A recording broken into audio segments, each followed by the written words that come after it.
Have you ever felt stuck? Like you're putting in the effort, maybe even working really hard, but things just aren't clicking? Perhaps promotions pass you by, conversations with friends feel strained, or maybe loved ones gently point out that you seem constantly worried, carrying the weight of the world on your shoulders. It's a feeling many of us know, that sense of being tangled up in life, asking yourself questions like, why does everything feel so complicated? But never quite finding the answers. You might find yourself sifting through old memories, old habits, even old boxes, looking for something, anything, that might offer a clue, a way forward. Imagine someone just like that. Let's call him Robert. He's in his late 20s, sitting amidst a pile of books, feeling that exact sense of confusion and stagnation. Life feels messy. Job hopes dashed, social connections fading, family noticing the constant tension etched on his face. He doesn't understand why. He questions himself, but the answers remain elusive. In his search, perhaps quite by accident, he stumbles upon a book with a striking title, Attitude Is Your Superpower. His first thought might be like yours, another self-help book full of fancy talk that doesn't apply to real life, but something makes him pause. Maybe it's the simple, bold claim on the cover, your attitude shapes your perception. He decides to give it a chance. What if, just maybe, there's something genuinely useful inside? As he starts reading, the very first ideas hit home, almost startlingly so. The author, Eduardo Clemente, lays it out plainly.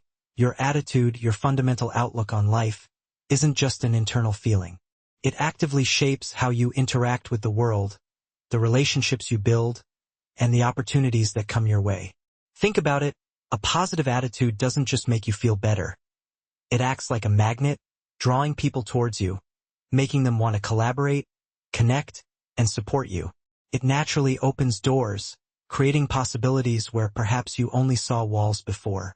Conversely, if you're constantly dwelling on the negative, complaining, or radiating pessimism, people tend to keep their distance. Opportunities might even shy away, sensing that lack of energy or belief. This might immediately bring a past interaction to Robert's mind, or perhaps to yours. Remember a time when a boss, a colleague, or even a friend gave you feedback that stung a little. Maybe they said something like, "You're incredibly talented, but your energy seems low." Or, "When you seem disinterested in your own work, how can you expect clients or the team to be enthusiastic?" At the time, it might have felt unfair, like you were being singled out. But looking back, perhaps through the lens of this idea about attitude, you might see a kernel of truth. Could it be that how you were showing up, the energy you were projecting, was having a real impact independent of your actual skills or intentions? Clemente uses a powerful metaphor. A positive attitude is like sunshine. It can illuminate even the darkest situations, revealing hidden paths and warming the coldest interactions. Robert, and perhaps you too, might wonder, could it really be that simple? Can just changing my attitude truly change my life?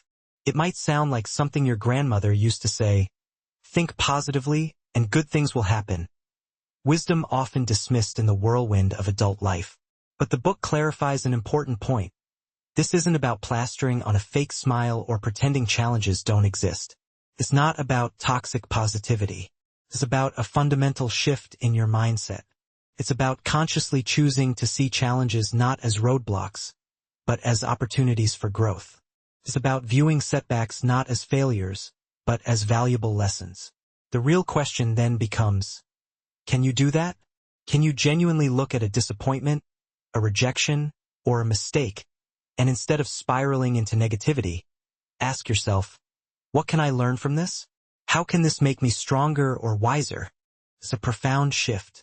As Robert sits with this, maybe looking out the window at a cloudy sky, he might feel a flicker of hope, a sense that even through the clouds, the sun is still there, waiting to break through. He decides, perhaps tentatively at first, to try, to consciously work on shifting his perspective. What does this look like in practice? Start small. Maybe the next day, in a meeting where you'd normally stay silent, you decide to adopt that positive attitude. You share an idea, perhaps nervously at first, but then something unexpected happens. Your team listens. Your boss, let's call him Michael, acknowledges it. Good thought, Let's explore that. In that small moment, you feel a surge. It wasn't just the idea. It was the confidence, the willingness to contribute, the attitude you brought. You start to realize Clemente was right. Attitude is contagious. When you bring positivity, it tends to spread, lifting the energy of those around you. Later that day, perhaps you bump into an old friend, Sarah, someone you haven't connected with in a while. Instead of defaulting to vague excuses about being busy, you smile genuinely and say, I haven't been prioritizing connection, but I'm working on changing that. It's great to see you. You grab a coffee, talk openly, and notice how much more comfortable the interaction feels when you let your guard down and approach it with warmth. People respond to that openness. Reflecting on these small shifts, you might revisit the core idea. Your attitude is like a lens through which you view the world. It colors everything you see and experience. And the most powerful part? You get to choose the lens. As the saying goes, change the way you look at things and the things you look at change. This isn't magic, it's psychology. Your perception directly influences your behavior, which in turn influences outcomes and how others respond to you. So you decide to make a conscious effort, maybe creating a mental checklist. Start each day with a positive affirmation. When faced with a challenge, actively look for the lesson instead of complaining. Engage more openly and constructively with the people around you. The next morning, you look in the mirror, smile, and tell yourself, today is going to be a good day. And if challenges arise, I'm ready to learn from them. Something inside starts to shift. It's just the beginning. The path won't always be smooth, but you've found a new key, a potential superpower, and you're eager to see where it leads. As you continue applying this new focus on attitude, you likely notice subtle but real changes. You feel a bit lighter, more engaged in your work and relationships. But sometimes that old negativity creeps back in, that nagging voice of doubt. You might realize, as Robert did, that beneath the surface-level attitude adjustment, there's a deeper issue, a lack of genuine self-confidence. This naturally leads to exploring the next crucial layer, confidence as the bedrock of a positive attitude. Clemente emphasizes that true confidence isn't about being loud or arrogant. It's a quiet, internal belief in your ability to learn, grow, and adapt.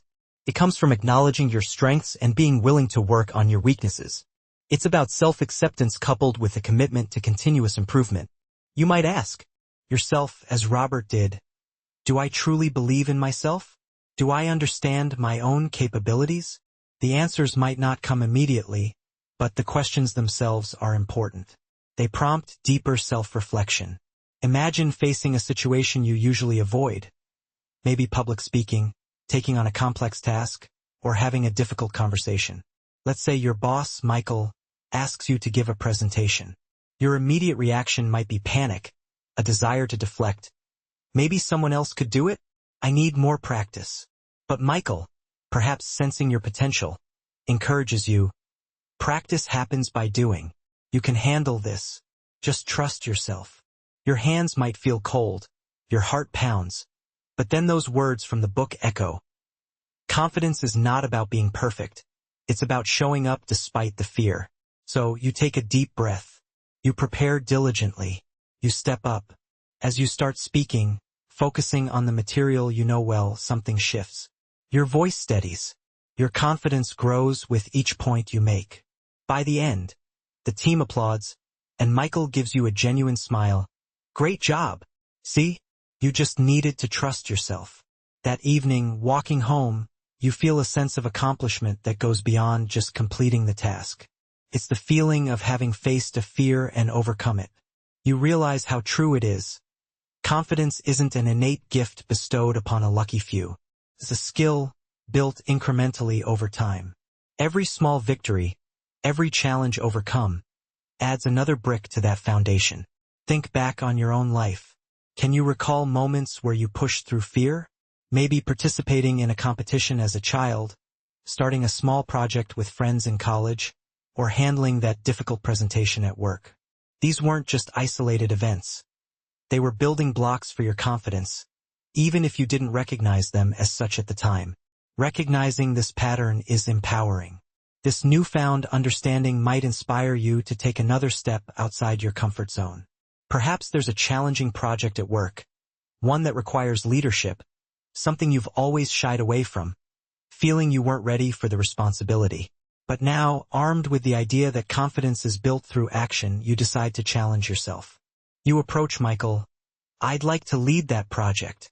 He might be surprised, asking if you're sure. You respond honestly, "I'm not entirely sure, but I'm ready to learn and give it my best."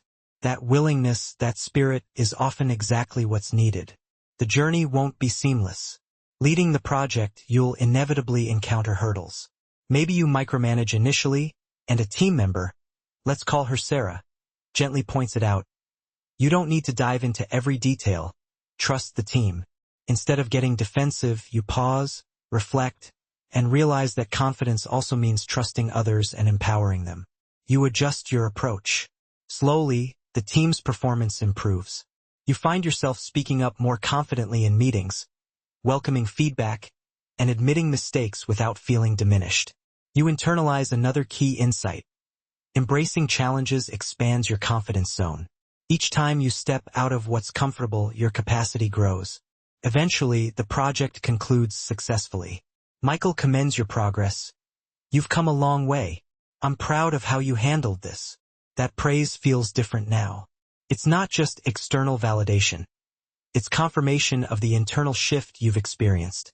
You understand deeply that confidence isn't a destination but a continuous process, fueled by courage and action.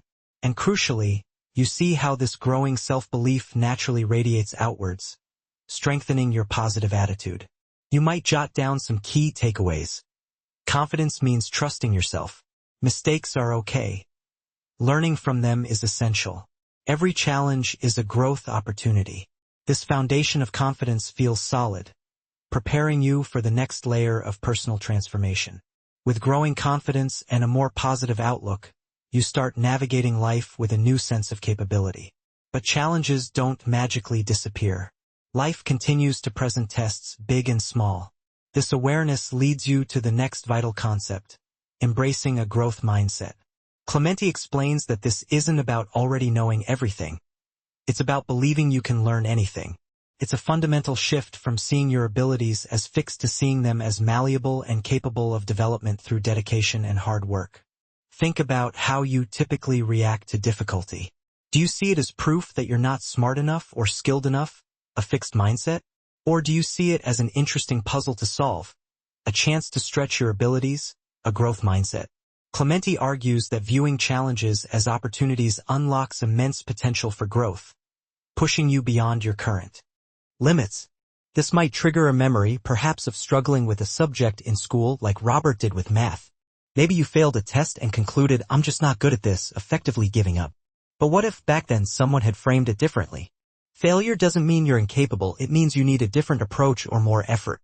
Keep trying and you can master this. How might that have changed things? It's easy to fall into fixed mindset traps, but recognizing this tendency is the first step. You decide consciously to adopt a growth mindset. At work, instead of shying away from difficult tasks, you actively seek them out. You might tell your boss, "Michael, I want to improve my skills. Could you assign me projects that will challenge me?" He might be intrigued by this proactive request. You explain, "Because I want to learn and I know tackling harder things is the best way to grow." Michael, appreciating this attitude, might entrust you with a technically demanding project involving unfamiliar technology, maybe something like machine learning. Initially, it feels overwhelming, way outside your comfort zone. Doubt creeps in. Can I really do this? But then you recall the core principle of the growth mindset: growth happens outside the comfort zone. You remember Clemente's words: curiosity and openness are the keys. You approach the project not with dread, but with a learner's curiosity. You dive in, accepting that you'll make mistakes. When you hit roadblocks, you don't shut down, you see them as learning opportunities. You ask questions, consult experts on your team, readily admitting what you don't know. There's no shame in learning. Perhaps you spend extra hours figuring out a complex problem, driven not by pressure, but by the desire to understand. When you finally crack it and present the solution, the recognition you receive feels earned, a testament to your perseverance and willingness to learn. You deeply internalize that resilience is a natural byproduct of a growth mindset. Embracing challenges makes you stronger and more adaptable. You start applying this mindset more broadly. Maybe friends suggest trying something new, like trekking, which you'd normally dismiss as not your thing. But now you see it as another chance to step outside your comfort zone, embrace a small change, and potentially discover something enjoyable. During the trek, you appreciate the novelty, the physical challenge, the fresh perspective. You realize how many experiences you might have missed by clinging too tightly to the familiar. The growth mindset isn't about ignoring failure, it's about reframing it. Failure becomes data, feedback on what needs adjusting. It's simply a step in the learning process. You start incorporating this into your routine, maybe dedicating time each week to learning a new skill, taking an online course, or seeking mentorship. You notice a profound shift in your thinking. Problems become less daunting, more like interesting challenges. When a friend, perhaps Sarah, remarks on your transformation, you seem so different now, less stressed, more solution-oriented, you can explain it simply, I haven't figured everything out, but I've learned to see every problem as a chance to learn something new. It's not just motivational talk, it's a lived reality. Your key takeaways become, every challenge is a learning opportunity. Failure is a stepping stone, not a wall. Continuous learning fuels confidence and positivity. This growth mindset becomes not just a concept, but a way of living, preparing you for even deeper personal insights. As your confidence and adaptability grow, you realize that navigating the complexities of life and work effectively requires another crucial skill, emotional intelligence, EI. You delve into the next part of the book where Clemente explains that EI isn't about suppressing your emotions but about understanding and managing them constructively both in yourself and in your interactions with others. This prompts some honest self-reflection. Are you truly aware of your emotions, or do you tend to react impulsively or push feelings down? You might recall times when anger or frustration led you to say things you regretted, or when your own stress negatively impacted your team interactions.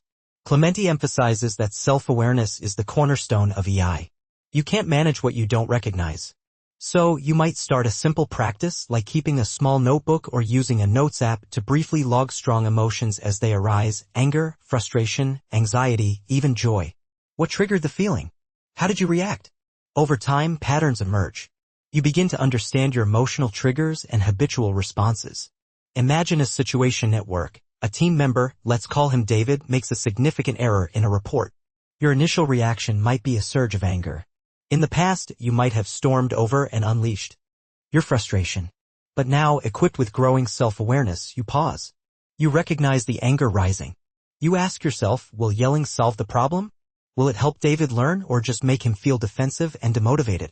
Recalling Clemente's advice on self-management, controlling impulses, and responding thoughtfully even under pressure, you choose a different approach. You take a moment to cool down. Later, you calmly approach David. There's an issue with the report. Let's figure out how to fix it together, and then we can talk about preventing it in the future. David, relieved and appreciative of your calm demeanor, is more receptive to feedback and motivated to correct the mistake. You experience firsthand how managing your own emotions positively influences the outcome and the relationship. Beyond managing your own feelings, EI involves understanding others. This is social awareness. Clemente describes it as grasping others' emotions, perspectives, and concerns, essentially practicing empathy. It means truly listening, not just waiting for your turn to speak. Have you ever been in a conversation where you were so focused on formulating your own response that you didn't fully hear what the other person was saying? Maybe you dismissed someone's idea prematurely because you were convinced yours was better, only to realize later you hadn't given theirs fair consideration. Perhaps, like Robert learning from his interaction with Sarah, you recognize the need to listen more deeply.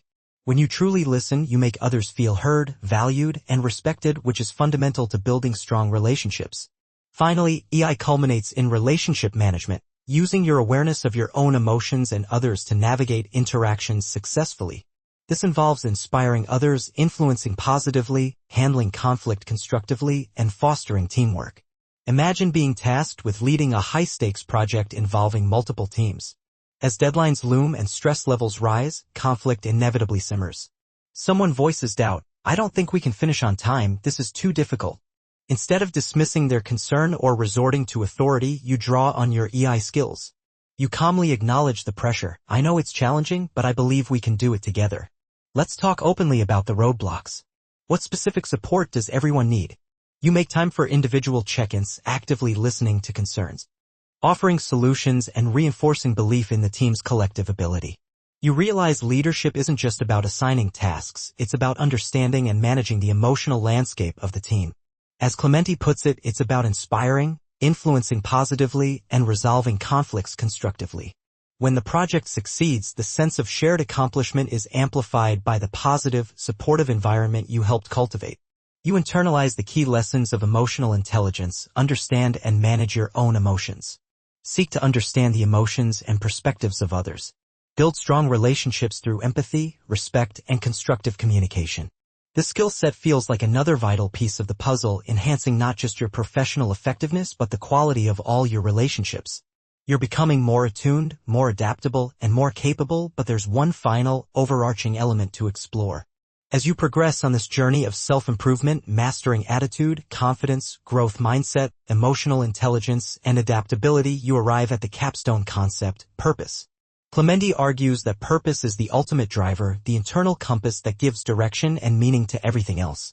He writes, "Your purpose is the compass that guides your actions."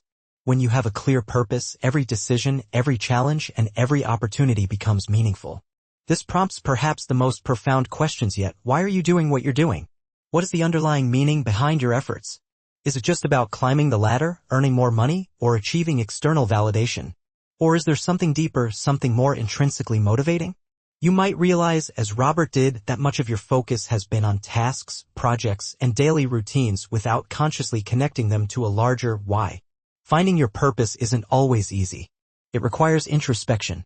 You might start by reflecting on past experiences. When did you feel most alive, most fulfilled? What activities brought you genuine joy, not just fleeting pleasure? Maybe it was teaching a new colleague a skill, contributing to a project that had a positive impact, or simply connecting with someone on a meaningful level. You might notice a recurring theme, perhaps related to helping others, creating something valuable, or contributing to a cause you believe in. Clemente clarifies that purpose isn't solely about personal gain. It's often found in making a difference, however small, in the lives of others or contributing to something larger than yourself.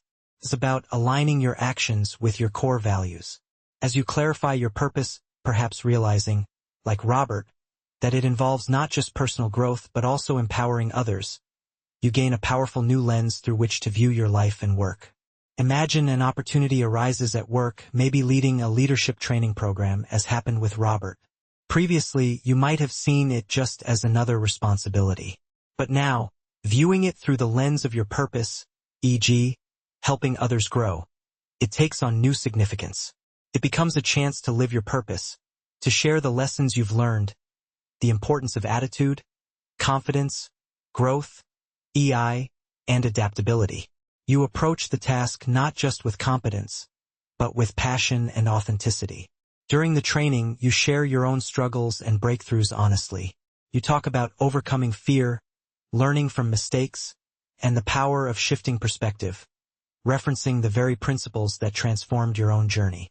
Your vulnerability and genuine desire to help resonate with others. They see you not just as a leader, but as a relatable guide, someone who understands their challenges because you've faced similar ones. When participants later share how the program impacted them, how they feel more confident or hopeful, you experience a profound sense of fulfillment. This isn't just positive feedback. It's confirmation that you're living in alignment with your purpose. You realize that making a difference in others' lives is perhaps the most rewarding achievement of all. Your final takeaway becomes crystal clear. Purpose provides direction and resilience. It transforms challenges into meaningful steps on your path. It connects your personal growth to a larger contribution. You understand now that attitude, confidence, growth mindset, emotional intelligence, adaptability, and purpose are not just isolated concepts. They are interconnected superpowers. They work together, reinforcing each other, creating a foundation for a truly fulfilling and impactful life. The book might be closed now, placed back on the shelf, but the journey it represents continues. The transformation isn't a one-time event. It's an ongoing process of applying these principles day by day. You've learned that your attitude is indeed your superpower, shaping your reality from the inside out. You've discovered that confidence is built, not bestowed. You've embraced challenges as fuel for growth.